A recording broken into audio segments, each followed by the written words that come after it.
The modern world is built on a staggering heap of data and an endless tide of noise.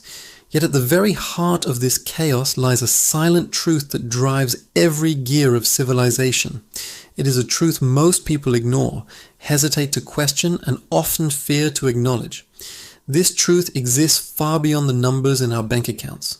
It exists far beyond the transactions we make every day. It exists in the invisible threads that bind society together.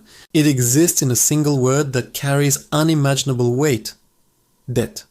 The total weight of the global financial system has reached a scale almost impossible to comprehend.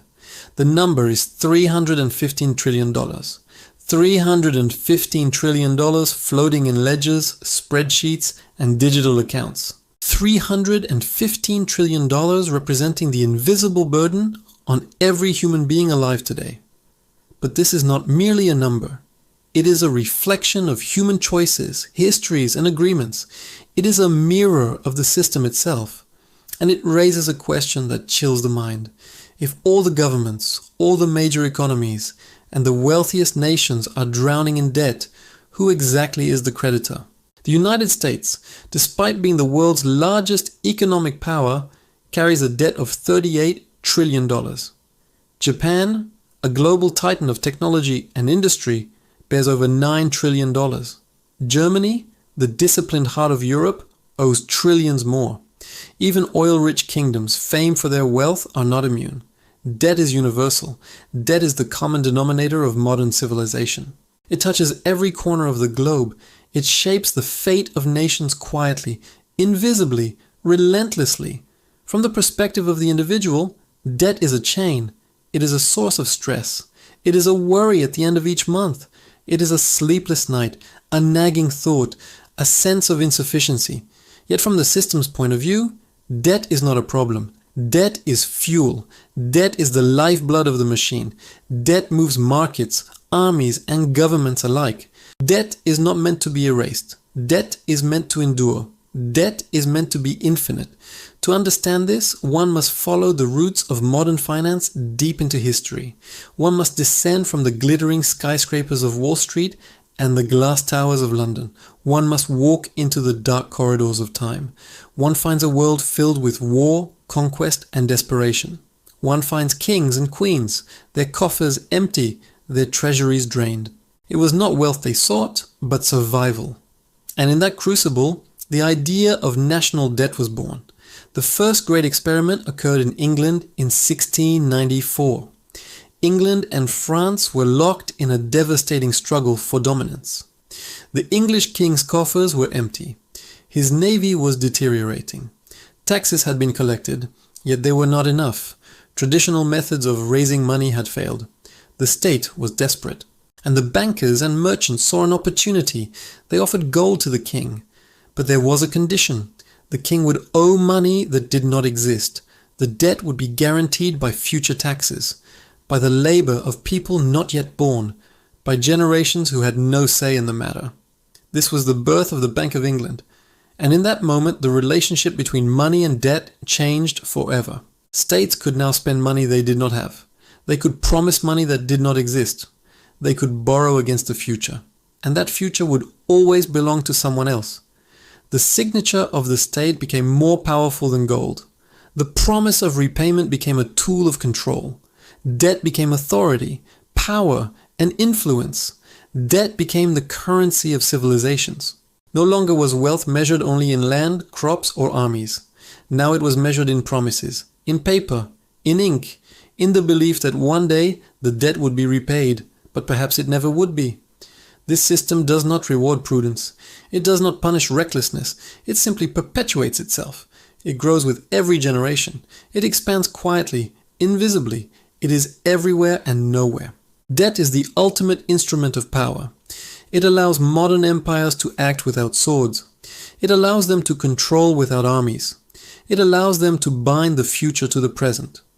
A digital signature now replaces the crossing of oceans. A ledger entry now replaces a battlefield.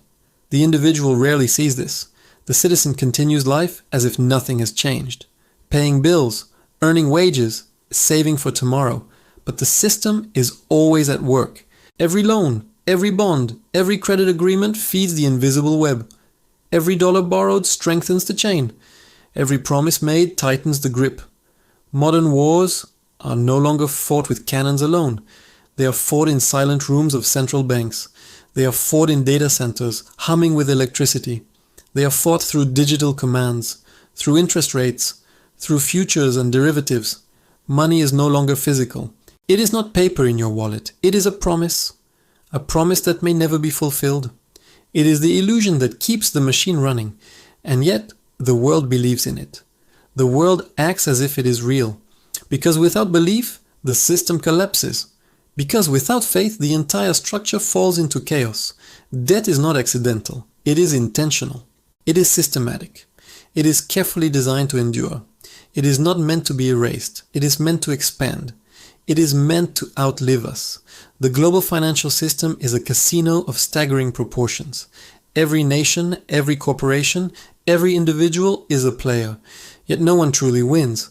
The house, the system, always benefits. Ancient empires conquered lands. Modern empires conquer futures. They sell the labor of unborn generations. They stake the lives of millions on digital promises. And the cycle repeats. To challenge the system is to challenge civilization itself. To break free is to risk chaos, yet understanding it is essential. Because only by understanding the chains can one see the structure that binds humanity. Debt is power. Debt is control. Debt is illusion. Debt is real. And in the quiet moments when one looks at the numbers, the ledgers, the promises, the question arises, who truly benefits? Who holds the keys? And why is it that trillions of dollars will never be repaid? To keep the world spinning on a foundation of promises, never fully honored. And now, as we step further into this reality, one thing becomes clear. Money is not freedom. It is not a tool of liberation. It is a voluntary form of servitude. And yet, few recognize it. Fewer still understand it. Debt binds, shapes, and moves the world. Debt controls more than armies ever could. Debt influences more than kings or presidents. Debt dictates the pace of nations. It dictates the rise and fall of empires. And all of it began with a promise on a piece of paper. A promise that would change history forever. Debt is the ultimate currency of modern empires. It shapes nations without a single cannon fired.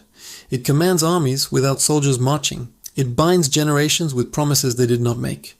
The richest nations hold the largest debts, yet their influence grows. Debt does not weaken them.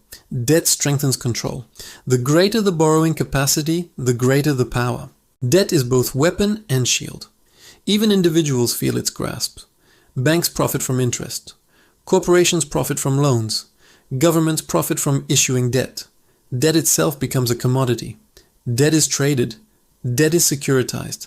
Debt is packaged, sold, and repurchased. The illusion of repayment keeps the system alive. No one expects full repayment. No one believes it is possible. Yet everyone acts as if it will happen. It is a global agreement, unspoken and unquestioned. A silent pact binds generations together. Debt is invisible chains. Debt is a digital cage. Debt is a shadow over civilization. Debt is the modern yoke. Wars are financed by debt. Infrastructure is financed by debt. Healthcare, education, and pensions are financed by debt.